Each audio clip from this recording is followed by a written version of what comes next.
Most of us have felt it.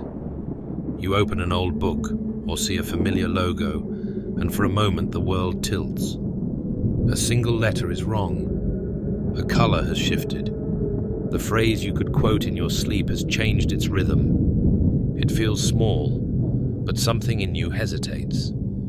That hesitation has a name. People call it the Mandela effect. It began, as far as we can trace, in 2009. A researcher named Fiona Broom noticed that she and many others remembered Nelson Mandela dying in prison during the 1980s. They could describe the broadcast, the crowds, even the speeches. But Nelson Mandela lived until 2013, long after those imagined funerals. The discovery startled her. She gave the experience a name, wrote about it online, and watched thousands of strangers reply. I remember that too. A collective memory that never happened had found its first headline. Soon the pattern appeared everywhere. People insisted the children's books about a family of bears were spelled Berenstein instead of Berenstain. They remembered the Monopoly man with a monocle, though official artwork shows none. They quoted Darth Vader saying, "Luke, I am your father," when the film's actual line is, "No, I am your father." Each mistake was tiny, yet the certainty behind it was enormous. Millions could not all be wrong, could they? Psychologists have studied this puzzle for decades, long before it had a catchy name. Memory, they explain, is not a recording, it is reconstruction. Each time we remember, we rebuild. The story feels identical because the brain fills gaps automatically with what should be there. Most of the time, those repairs are invisible. Sometimes they leave seams. In laboratory studies at the University of Chicago, volunteers were shown sets of famous images, cartoon characters, brand logos, pop culture icons. Again and again, the majority chose the wrong version with complete confidence. They picked Pikachu with a black-tipped tail that never existed. They swore the Monopoly man wore a monocle he never owned. The researchers called this the visual Mandela effect.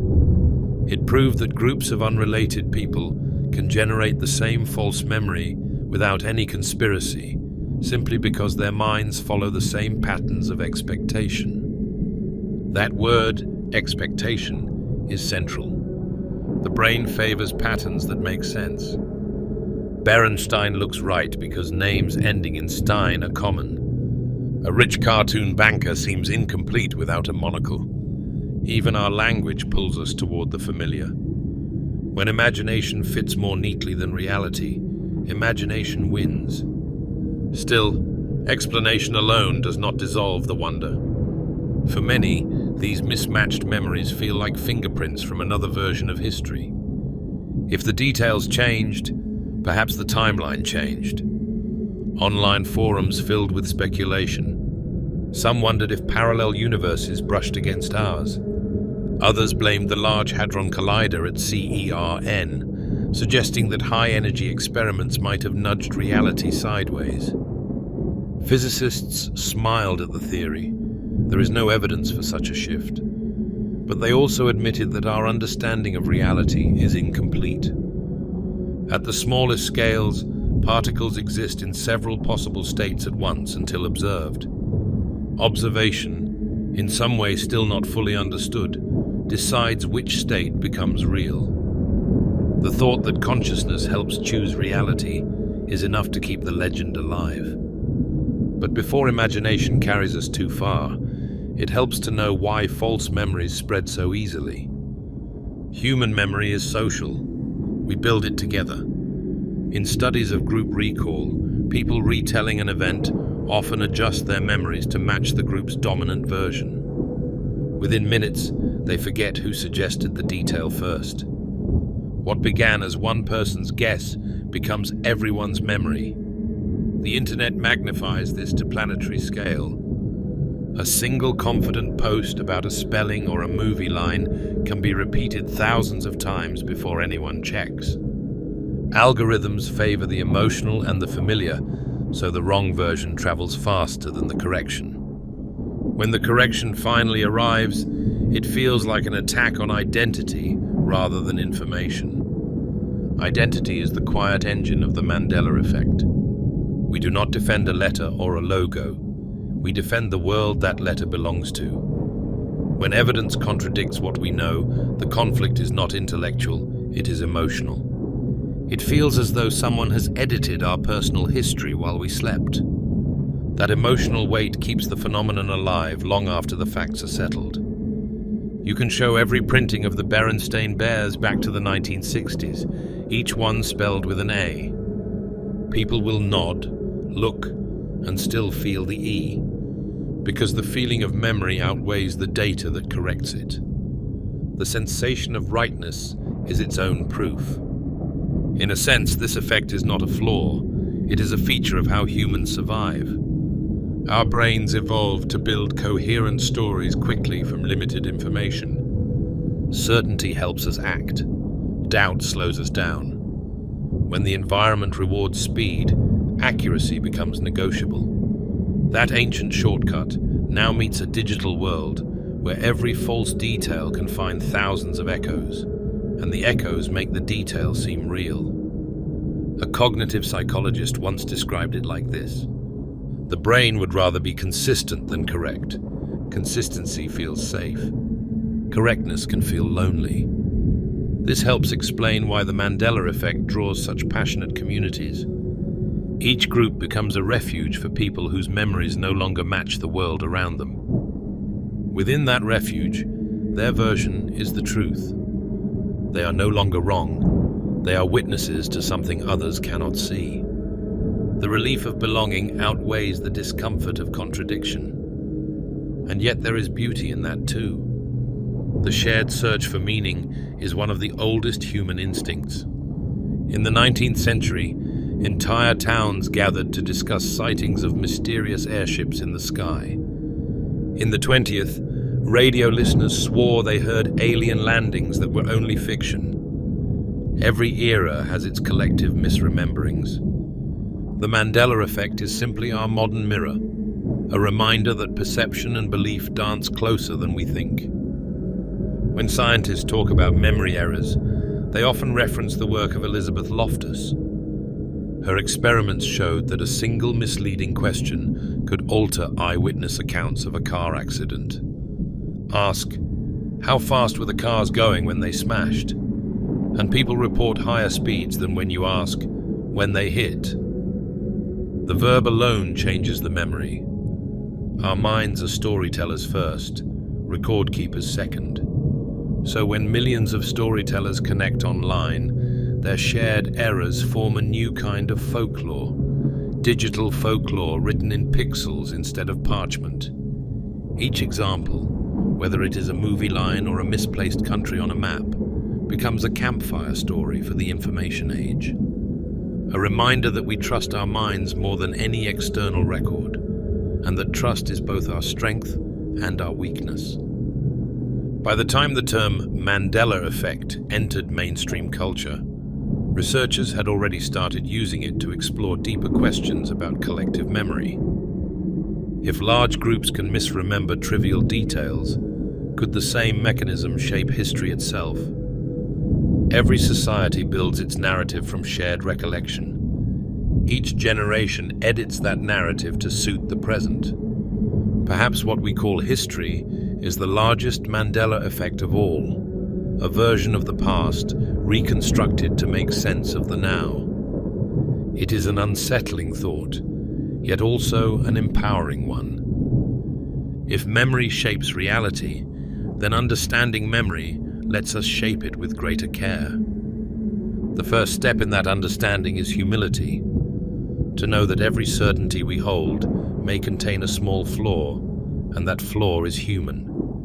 It does not mean the world has changed beneath us. It means the mind is still learning how to see. And somewhere between those two explanations, one grounded in neuroscience, the other reaching toward the multiverse, lies the mystery that keeps us watching. Because even if science explains every mechanism, the feeling remains. That strange vertigo when the familiar turns foreign. The sense that reality has a secret door and, for a heartbeat, we almost opened it. Every mystery that lasts begins the same way. A fact explained by feeling.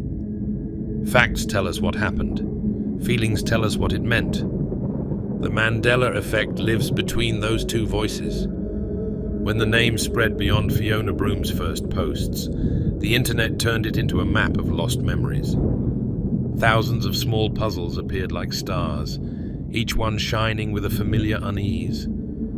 A cereal box that used to say Fruit Loops now said Fruit Loops, except that officially it had always been spelled with 2 O's.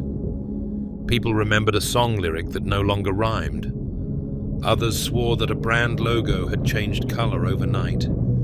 Each example was trivial alone. Together they painted the outline of a question too large to ignore. If everyone is misremembering the same details, is it still a mistake? Or is it evidence of something we do not yet understand? To answer that, scientists went back to the machinery of memory itself. When we experience the world, signals travel through the hippocampus, the part of the brain that stitches moments into stories. Those stories are stored not as pictures, but as patterns of connection across millions of neurons. Later, when we recall, the brain recreates the pattern and fills in any missing pieces with logic and expectation. Expectation is efficient. It saves energy. But efficiency has a cost. The mind prefers coherence over accuracy, narrative over data. That is why 2 eyewitnesses of the same event can tell entirely different stories and each feel honest. It is also why millions of people can picture a movie scene that never existed and feel betrayed when told it does not. Researchers at Harvard once described this as the illusion of truth. The more often we hear or repeat something, the more fluent it becomes in the brain, and fluency feels like truth. Repetition is indistinguishable from reality. On the internet, where repetition never stops, illusions of truth multiply endlessly. But psychology alone does not capture why the Mandela effect feels cosmic. It is not only a glitch in cognition, it is a confrontation with certainty. We expect the past to be solid, like stone. When it shifts beneath our feet, we glimpse how fragile our sense of time really is. For centuries, philosophers have wrestled with this fragility. Heraclitus wrote that no one steps into the same river twice. Modern physics echoes him. Everything in the universe is in motion, even the atoms of a stone. Memory tries to freeze that motion, to give us the comfort of continuity. When the freeze fails, we sense the river again, flowing, unstoppable. That sensation feels supernatural, but it is only the truth of change made visible. Still, the human mind longs for pattern. And where science leaves questions, imagination rushes in. By 2015, online communities were speculating that each mismatch in memory marked a collision of timelines. A post would read, "Do you remember Sinbad playing a genie? That film never existed here. Maybe we shifted universes." Replies would come in waves. "Yes, I saw it too. I rented it at Blockbuster. I remember the purple outfit." Thousands of people, sincere and precise, remembering a film that no archive contains. The story spread so widely that the actor himself eventually appeared online to deny it, half amused, half amazed. The denial convinced no one. The crowd had already built a mythology around their shared certainty. They were not describing a movie anymore. They were describing proof that the world could rewrite itself. Physicists offered context but little comfort. Quantum theory does allow for many possible realities, they explained, but those realities do not blend like ink. If other versions of Earth exist, they are separated by conditions beyond our reach. No experiment at CERN, No burst of energy from a collider has ever shown a sign of merging timelines. Yet the suspicion lingers because it gives wonder a shape. A story without wonder fades. A story with wonder lives forever. Meanwhile, cognitive science kept uncovering how easy it is for groups to align around the same false details.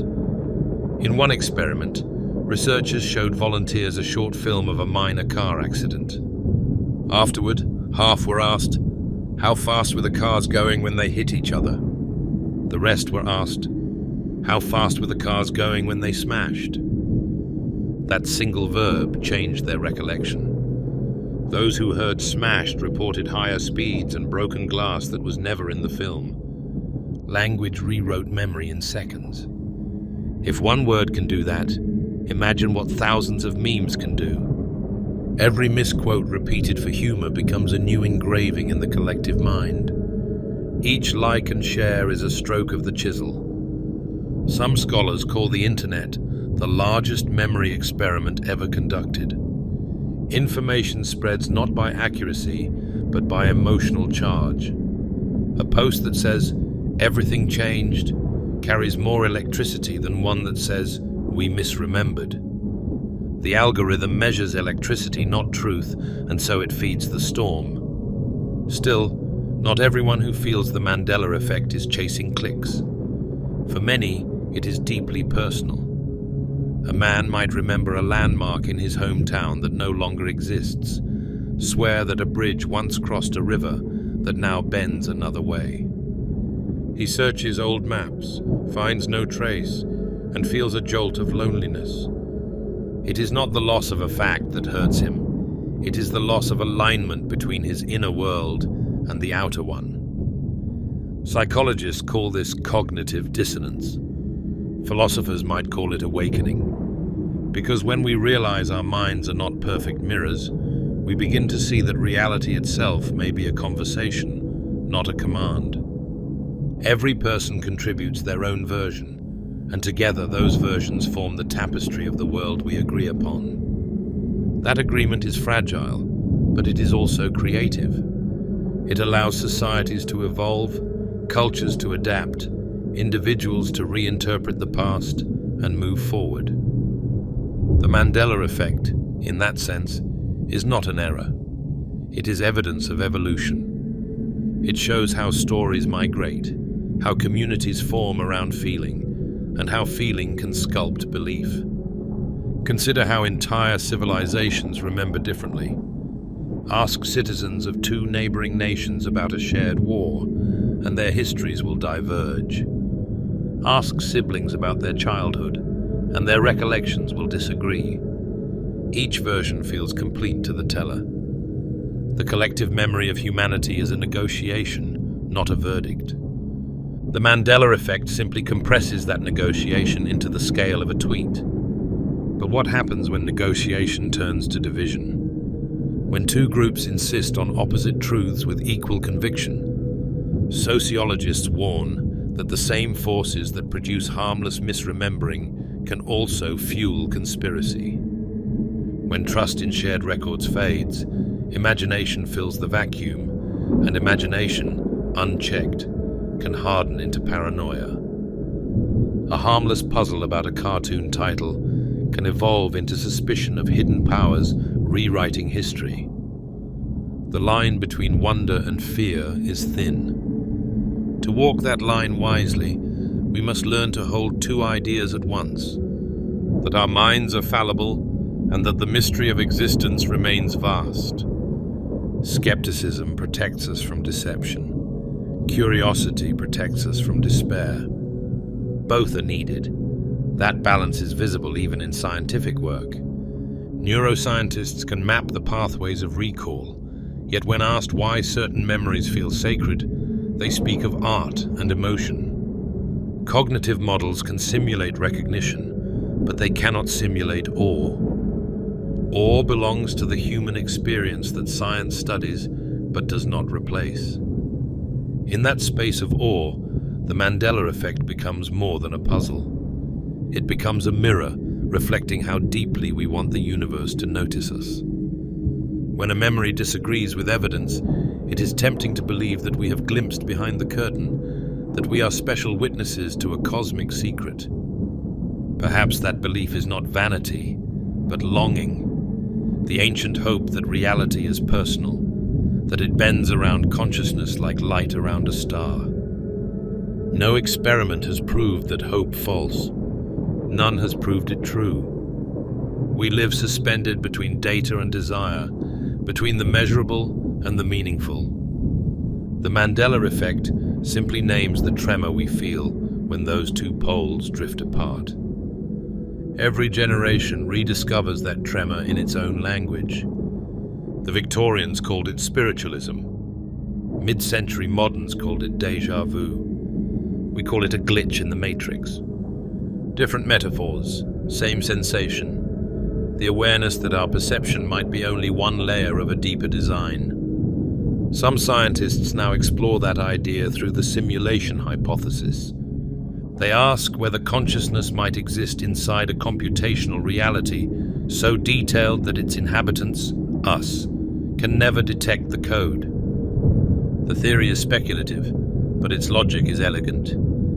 If technology can simulate worlds, some civilization somewhere would have done it. If countless simulations exist, statistically, we are more likely to be inside one than outside. The argument is philosophy disguised as math, yet it resonates with the same thrill that drives the Mandela effect. If we are in a simulation, then every mismatch in memory could be a minor rendering error, a line of code adjusted mid-story. No evidence supports that interpretation, but the imagination delights in it. Whether the cause is neurons or numbers, the effect on the soul is the same, a mix of wonder and vertigo. And perhaps that is the real lesson hiding in plain sight. Each time we confront the limits of memory, we practice humility. We learn that certainty is a luxury, not a right. The next time you hear someone swear that a logo has changed or that a film line has vanished, pause before correcting them. Ask instead what the memory means to them. Often it marks a moment of connection, family, childhood, belonging. That is what they are protecting, not the spelling on a page. By honoring the feeling, we restore the humanity that data alone cannot capture. Because behind every false memory lies a true emotion. Behind every glitch lies the mind's effort to keep its story whole. And that is why, despite every scientific explanation, the Mandela effect endures. It is a reminder that knowledge and mystery are not enemies. They are partners in the long human project of understanding who we are and what kind of world we live in. To understand why the Mandela effect touches so many people, we have to look not only at how memory works, but at what memory is for. Memory is not built to preserve the past. It is built to guide the future. It stores what might help us survive, love, or belong. Accuracy is useful only when it serves those needs. That is why memories bend toward emotion. They keep the feeling and let the details drift. Across the world, psychologists have explored this drift. When volunteers are shown a list of related words, say bed, pillow, dream, night, many later insist that the word sleep was on the list. It never was. The mind fills the gap automatically, completing the pattern. This is called the Diess-Roediger-McDermott effect, named after the scientists who measured it. A small trick of recall, harmless in the lab, enormous in culture. Because when millions of minds fill the same gap in the same way, an alternate history appears. Digital culture magnifies that process. Every meme, every remix, every parody becomes a kind of rehearsal. Each repetition strengthens a path in the collective brain of the internet. A misquoted line becomes the true version because it is the one most often rehearsed. If a billion people share the wrong quote wins. In the network age, consensus creates reality faster than evidence can correct it. This is not unique to entertainment. Historians see the same pattern in politics and religion. A legend repeated through generations hardens into heritage. A rumor retold by enough believers becomes doctrine. The Mandela effect is simply a close-up of that broader human habit, the conversion of story into fact by the power of agreement. Some researchers think the phenomenon may even serve a social function. Shared false memories act as cultural glue. When a group discovers it remembers differently from outsiders, the difference binds them together.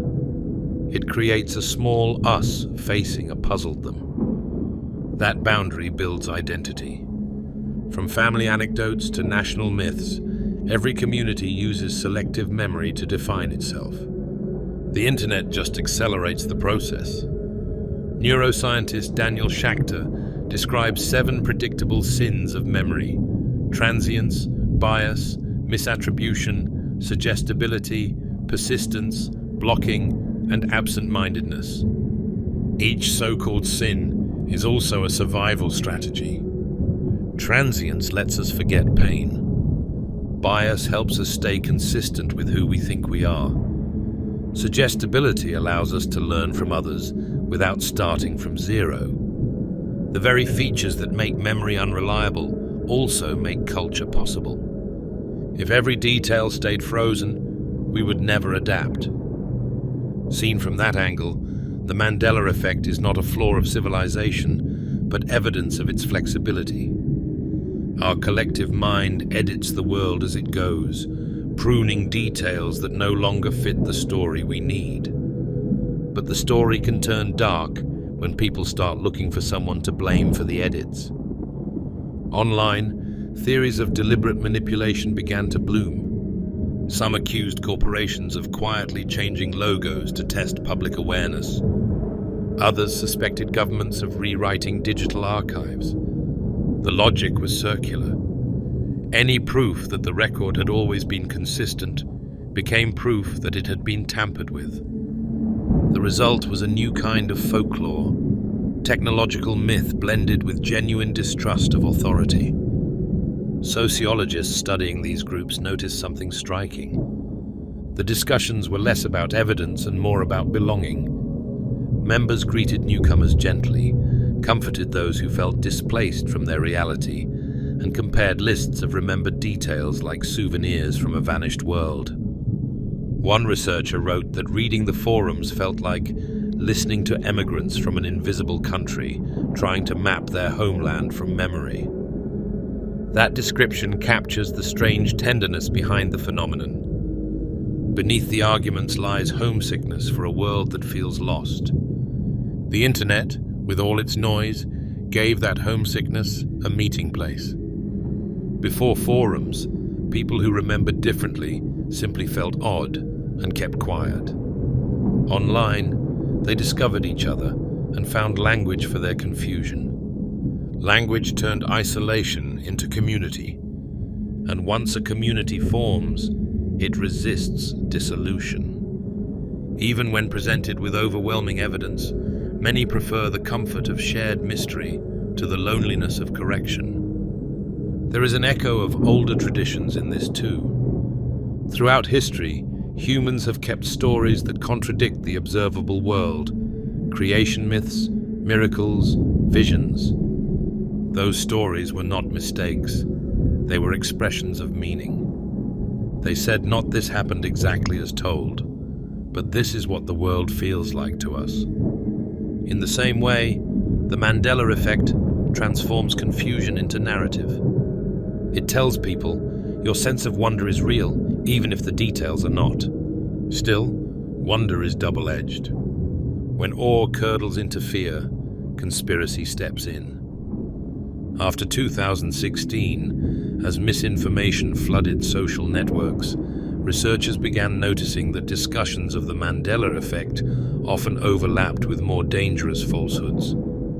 The mechanism was the same, confidence reinforced by repetition, but the tone shifted from playful to paranoid. A mystery that once invited curiosity now sometimes feeds distrust. That shift is a warning. Collective imagination is powerful, and like all power, it needs care. So how do we keep curiosity alive without letting it harden into suspicion? Education helps, but not the kind that lectures. People learn best from stories, not statistics. To understand memory, we need stories about memory itself, narratives that show how human minds build reality piece by piece. Consider an experiment from the 1970s. Volunteers watched a film of a robbery, then discussed it in small groups. Over time, their recollections converged. Errors introduced by one participant spread to others, even when the film was replayed later. Hearing the group's version made the brain rewrite its own. That process is called memory conformity. It explains how eyewitnesses can reinforce each other's mistakes and why communities online can synchronize false details until they feel undeniable. But the same mechanism allows culture to preserve wisdom. Every proverb, every moral tale is a compressed memory shared until it becomes truth. The trick is to know which stories we treat as poetry and which we treat as evidence. In classrooms, teachers now use the Mandela effect to teach critical thinking. Students examine famous examples, research the originals, and learn how confirmation bias works. They discover that doubt can be healthy, that curiosity and humility are partners. A small illusion becomes a lesson in perception. For scientists, the mystery goes deeper. Some neurologists suspect that the Mandela effect might reveal how the brain organizes meaning itself. When many people make the same error, it hints at a shared architecture beneath individual minds, a pattern in how humans generalize, categorize, and predict. Studying those patterns could improve artificial intelligence or help diagnose memory disorders. What began as an internet curiosity may end as a tool for understanding cognition. And yet, for all the data, the effect retains its aura of the uncanny, because it reminds us that reality is participatory. The world we inhabit is shaped not only by atoms, but by agreement. The past we remember is the version we collectively maintain. Perhaps that is why artists have embraced the Mandela effect as metaphor. Painters create exhibitions of invented artifacts, movie posters, product boxes, ticket stubs from alternate histories. Musicians sample misremembered lyrics. Writers craft novels set in worlds almost identical to ours, except for one stubborn difference. These works do not aim to deceive. They aim to make us feel the tremor of uncertainty, that delicate line where imagination touches fact. In one gallery installation, visitors walked through a museum of impossible objects. A Monopoly board with a monocled mascot, a VHS case of the non-existent Sinbad film, a mirror inscribed with the words, "Mirror, Mirror." Each item was meticulously crafted to look authentic. Viewers knew they were fake, yet many reported the same unease as real believers. The artist called it a memory you can touch. That phrase captures the essence of the Mandela effect better than any theory. A memory you can touch, even when logic says it was never there. The phenomenon has even entered academic philosophy. Some thinkers argue that shared false memories challenge the very idea of objective reality. If all perception is filtered through the mind, then reality is always co-authored. Others counter that physical evidence remains the final arbiter. Our senses may err, but the external world persists regardless. Between these poles lies a pragmatic middle ground. What matters is how we navigate the tension. And perhaps that navigation is the point. Each time we encounter a Mandela effect, we are reminded to test our assumptions, to cross-check, to ask how we know what we think we know. That act of questioning is the heartbeat of science, art, and philosophy alike. It is fitting that the effect bears Mandela's name. The man himself spent 27 years in prison for believing that truth could outlast illusion. When he emerged, he preached reconciliation, not revenge. His life proved that even the most divided memories can be woven into a new shared reality. In an unintended way, the phenomenon that carries his name echoes his message. That perception can change, that truth is a process, not a possession. So the next time we scroll past an image that feels wrong, a logo, a lyric, a map, perhaps we can pause and treat it as an invitation rather than a threat. An invitation to wonder how minds work, how culture remembers, and how fragile the boundary is between the world we recall and the world that is.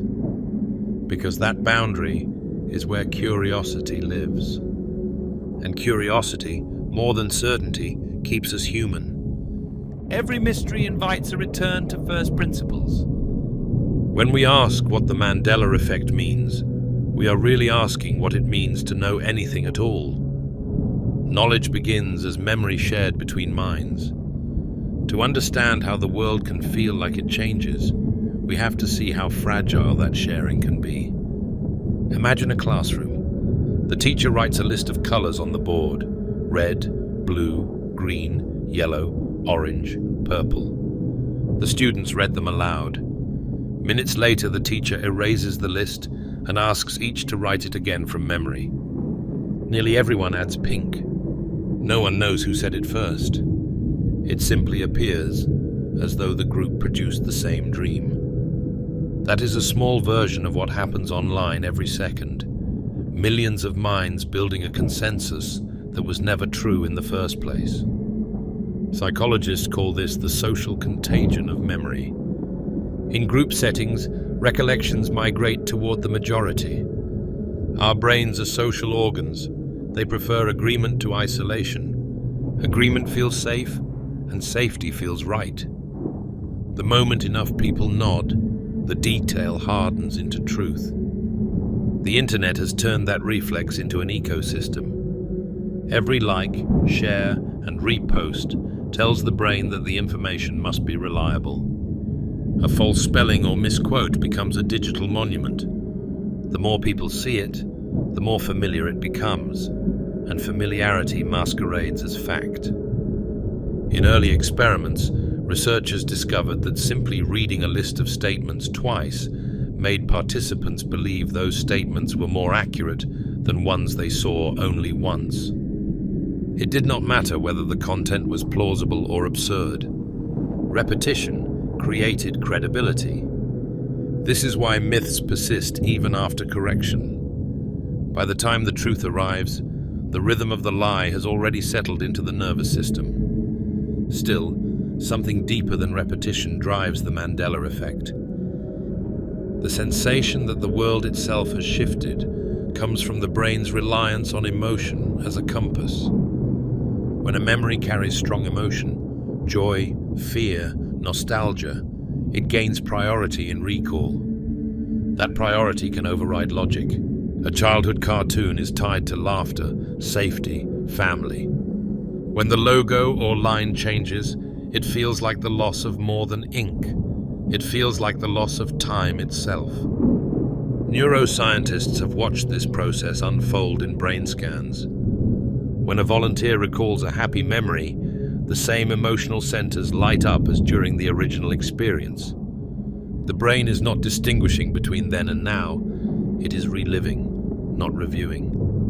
That blurring explains why so many people feel certain even when wrong. Emotion lends conviction. Conviction becomes evidence.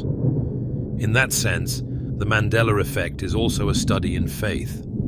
Faith not in gods or governments, but in the self. We believe our memories because they are the stories that prove we existed. To doubt them is to loosen our own outline. The scientist Elizabeth Loftus once testified in court that human memory is like a Wikipedia page. You can change it, and so can others. Her research changed the justice system by showing that eyewitness confidence does not equal accuracy. Yet even she admits that knowing how memory fails does not stop the feeling of certainty. Awareness of illusion does not dissolve the illusion. That is the paradox the Mandela effect makes visible. We can know the trick and still fall for it, because knowledge lives in the head, while certainty lives in the heart. If this were only about psychology, the story would end here. But the effect endures because it mirrors something vast and philosophical. It touches our sense of reality's solidity. Every mistaken logo whispers a larger question. Is reality a fixed structure, or is it a story told by countless minds agreeing on what they see? For centuries, mystics have said that the world is built by perception. Quantum theory, in its most poetic interpretations, seems to agree. At subatomic scales, particles exist in multiple possibilities until observed. Observation, conscious interaction, forces one outcome to appear. When consciousness selects a path from probability, we participate in shaping the universe. The Mandela effect becomes, in that light, a metaphor for how observation itself might flicker between outcomes. Of course, there is no evidence that forgotten film quotes arise from quantum slips, but the imagination leaps there naturally because it offers meaning. A random neuron misfiring feels unsatisfying. A universe that breathes with us, that changes when we notice it, that feels like a story worth living inside. And perhaps stories are the closest thing we have to truth. They are the way the mind encodes complexity. Every myth began as an attempt to explain a pattern we could not measure. Fire from the sky became Zeus. Movement of stars became destiny. A shared false memory becomes a rumor of parallel worlds. Each translation keeps wonder alive. Skeptics argue that indulging such wonder risks confusion. But history shows that curiosity and skepticism grow best together. When Galileo looked through his telescope, he mixed awe with measurement. When Darwin studied finches, he mixed wonder with precision. The goal is not to choose between mystery and reason, but to let each inform the other. That is the healthy posture toward the Mandela effect. Curious, cautious, open. In recent years, neuroscientists have found that false memories can sometimes be useful. They help the brain link experiences into a coherent narrative. Without that narrative, life would feel like static, isolated frames with no story. A little distortion keeps the film running smoothly. The cost is occasional inaccuracy. The reward is meaning. The Mandela effect may simply be that mechanism scaled up to the size of civilization. Yet even knowing that, the feeling remains uncanny. Something deep inside resists explanation. We can trace the pathways of neurons. We can model the spread of memes. But we cannot capture the sensation of wrongness that comes when the familiar turns strange. That sensation, the hair-raising, stomach-dropping moment when the world disagrees with you, is the emotional core of this mystery. It tells us that knowledge and certainty are not the same, and that the gap between them is where wonder lives. As technology grows more powerful, that gap may widen. Artificial intelligence can now generate images and voices indistinguishable from reality. Tomorrow's Mandela effects may not come from faulty recall, but from manufactured evidence. A fake photograph repeated 1,000,000 times will create its own believers. The boundary between misremembering and manipulation will blur.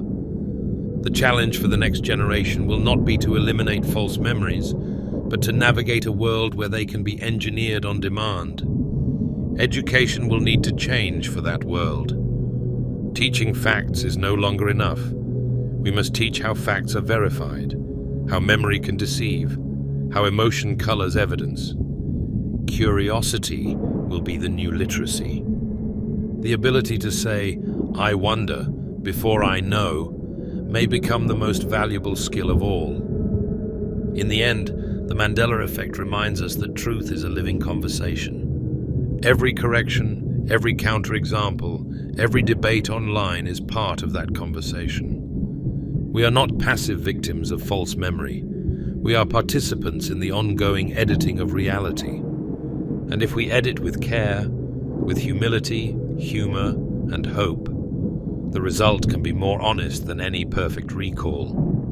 Because perfection in memory is not human. Human is the mix of accuracy and imagination, reason and story, logic and longing. That mix built art, science, and every act of empathy we have ever known. The Mandela effect, strange as it seems, is just another expression of that creative imperfection. It shows us that the universe is not a machine humming indifferently in the dark. It is a dialogue, and we are its voice. Every generation inherits two worlds, the physical one of stone and wind, and the invisible one made of memory.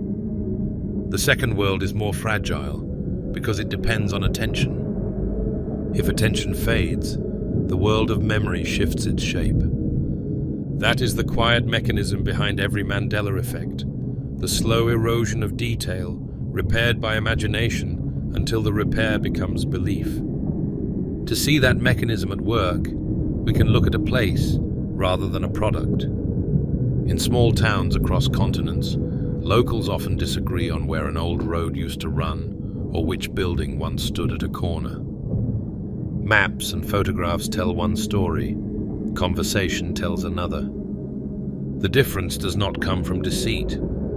It comes from the brain's habit of preserving the meaning of a place rather than its geometry. What mattered about the corner was the bakery smell, the voices, the sunlight through the window. So that is what the mind keeps. When we revisit and find a new building there, we feel as if space itself has betrayed us. That tiny disorientation is the seed of the larger mystery. The philosopher Henry Bergson wrote that memory is not the past preserved, but the past recreated. He meant that every act of recall is a negotiation between what was and what is useful now. Modern neuroscience agrees. Recall is adaptive, not archival. In that adaptability hides both our genius and our confusion. Without it, we could not learn. Because of it, we sometimes think the world has changed, when only we have. Collective versions of this confusion ripple through culture. One historian traced how a single misprint in a 19th century almanac changed the remembered color of Napoleon's uniform for decades.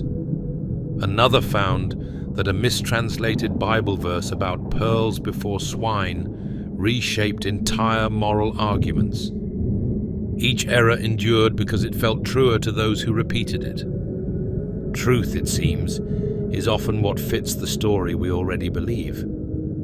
Online, that pattern repeats at light speed. An image is shared, corrected, shared again, and the correction becomes part of the myth. A skeptic posting, "This never happened," ensures that the phrase, "this never happened," now travels with the story forever. The myth gains armor by absorbing its own denial. What makes the Mandela effect remarkable is that most of its examples are harmless. No one loses money or freedom over a missing monocle or a false movie line. Yet the emotional charge rivals that of major revelations. The stakes feel higher than the evidence justifies, which suggests that something symbolic is at work. Each mistaken detail stands for a larger anxiety, the fear that we no longer control our reality. That fear is understandable in an age when digital technology constantly edits the visible world. A photograph can be altered with a swipe. A video can be cloned to show words never spoken. If images lie so easily, perhaps our eyes lie too. The Mandela effect resonates because it dramatizes that unease. It asks, if everything can change, what anchors us? Some thinkers answer that question by returning to community. Reality, they say, is what we agree upon after honest conversation. Evidence is the language of that agreement. When dialogue stops, reality frays. So the antidote to confusion is not silence but shared curiosity, the willingness to ask, could I be wrong, without shame. In recent classrooms, educators use these puzzles to teach media literacy. Students examine the Berenstain-Bears debate, trace publication records, and see firsthand how certainty bends. They learn that humility is not weakness, it is precision. The exercise often ends with laughter, then reflection. One student usually says what the rest are thinking. If my brain can trick me on this, what else can it trick me on? That moment of gentle doubt is the beginning of wisdom. Psychology tells us that memory and imagination share the same neural circuits. In scans, the difference between remembering and predicting is subtle. Both draw on stored fragments to build a plausible scene. This means the future and the past are constructed by the same machinery. When millions imagine the same altered past, they are also, in a sense, rehearsing a possible future where that version is true. Our species evolved to project possibilities. It is part of survival. The Mandela effect might simply be that instinct misfiring in retrospect.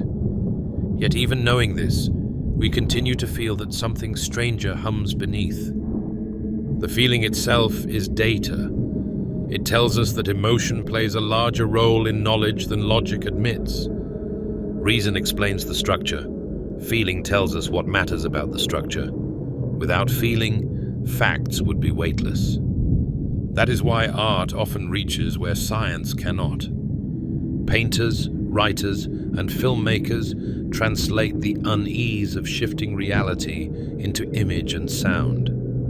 They remind us that the line between fact and story has always been porous. When we watch a film and cry for characters who never lived, we are already participating in a controlled Mandela effect, believing for a moment in an invented world. Perhaps our everyday lives are built on the same principle, only longer in duration. In some cultures, this blending of realities is not seen as error, but as richness. Indigenous traditions often hold that memory, dream, and waking experience interweave to form a complete picture of truth. The Western habit of dividing them may be the unusual case. From that perspective, the Mandela effect is not a malfunction. It is a reminder of a broader way of knowing that modernity forgot. Still, skepticism has its place. Without it, wonder can slide into superstition. The challenge is balance, to stand in the doorway between awe and analysis, one foot in each, refusing to close either side. That doorway is where discovery happens. Scientists continue to study the phenomenon, not to debunk it, but to map its boundaries. In controlled trials, they can now predict which details people are most likely to misremember. Symmetrical patterns, familiar letter combinations, rhyming phrases. These patterns hint at universal rules of cognition. Understanding them could improve eyewitness reliability, memory therapy, even the design of educational materials. The mystery, properly examined, becomes medicine. Meanwhile, philosophers use the same examples to discuss epistemology, the study of how we know what we know. They point out that all evidence relies on memory at some level. Even to read an experiment's result, a scientist must remember the steps just taken. So perfect skepticism collapses into silence. At some point, trust in memory, however flawed, becomes the foundation of reason itself. That paradox keeps the Mandela effect relevant long after the headlines fade. It reminds every listener that certainty is borrowed, not owned. We build it together, maintain it together, and sometimes lose it together. And losing it is not the end of truth. It is the beginning of deeper understanding. When the documentary lights fade and the voice stops, the listener is meant to look around and see the ordinary world again. The streetlights, the quiet hum of a phone, the lines on a familiar label, and feel, for just a second, that they might have changed. Not because the universe shifted, but because the listener did. That is the subtle gift of this mystery. It teaches awareness. For behind the amusement of a false memory lies an invitation to mindfulness, to notice, to question, to appreciate how delicate perception is. It whispers that every moment is slightly different from the one before, even if we call them the same. And maybe that is the real Mandela effect, the everyday miracle of change disguised as continuity. Every investigation ends where it began, with a single question that opens into many. For the Mandela effect, that question was simple. How can so many people remember the same thing that never happened? After the theories, the science, and the wonder, the answer we return to is more human than cosmic. We remember together, and together we can be mistaken. But being mistaken does not mean being broken. It means being alive in a world too vast to grasp completely. Each mind touches only fragments, and to make sense of those fragments, it invents connections. Most of the time, those inventions serve us well. Sometimes they surprise us by revealing how creative our perception truly is. The story we have followed across these hours, of names that change, lines that vanish, images that refuse to match, has shown one quiet truth. Reality is both solid and soft. Solid enough to measure, soft enough to interpret. Every culture, every individual, reshapes it slightly in the act of remembering. That reshaping may be our oldest art. Before writing, people gathered around firelight and told what they had seen. Each retelling bent the story to the needs of the moment. Facts faded, meanings grew. The Mandela effect is the same instinct translated into the digital age. Millions of storytellers retelling the world at once, each revision shared in real time. The result is messy, fascinating, and unmistakably human. Science explains the mechanics, neurons linking, patterns repeating, expectations guiding perception. But beneath the biology, there is something poetic. We are meaning makers. We would rather live in a meaningful illusion than in meaningless precision. And that preference, dangerous at times, is also the root of empathy, art, and progress. It is what allows us to imagine better versions of ourselves. So perhaps the real lesson of the Mandela effect is not about memory's failure, but about imagination's reach. The same mind that misremembers a logo can also envision justice, invention, and love. The same brain that edits the past can picture a kinder future. In interviews, Fiona Broome, the writer who first named the phenomenon, often ends her talks with a smile. She says she never intended to prove parallel universes. She only wanted to remind people that reality might be wider than our senses suggest. Whether or not we shifted timelines, she says, we have certainly shifted perspective. And perspective, once expanded, never quite returns to its original size. That expansion is visible everywhere now. Teachers use the subject to teach skepticism. Neuroscientists use it to map recall. Artists use it to explore nostalgia and identity. Philosophers use it to ask how a shared world can exist among billions of private ones. Each field, in its own language, circles the same insight. Certainty is smaller than we thought, and wonder is larger. The human brain will always blur the edges of its stories. It will always fill gaps, round corners, and color over uncertainty with emotion. We can call that error, or we can call it creation. Both words describe the same act. In the end, the Mandela effect may be less a glitch in reality than a mirror held up to our way of seeing. It shows that the universe we inhabit is co-authored by perception and proof, by dream and data. Each moment we open our eyes, we participate in writing it again. And so the next time a friend insists that a movie line once sounded different, or that a logo once looked another way, perhaps the right response is not correction, but curiosity. Ask them what that memory means. Listen to the story inside the mistake, because in that story lives the reminder that we are all editors of the same ever-changing page. When the credits roll and the screen goes dark, the mystery will remain where it always was, inside us. Inside the fragile, luminous machinery that turns moments into meaning, and meaning into the fabric of reality. We close, then, with a simple thought. Every time we remember, we rebuild the world. And every time we rebuild it, we glimpse the wonder of being conscious at all. If the past can shift, perhaps that is not a warning. Perhaps it is an invitation to look again, to think again, to stay awake to the beauty of uncertainty. Because maybe the greatest truth the Mandela effect offers is this: that the line between what is real and what is remembered is not a wall, but a mirror. And when we look into that mirror, what we see, flickering, fallible, astonishing, is ourselves.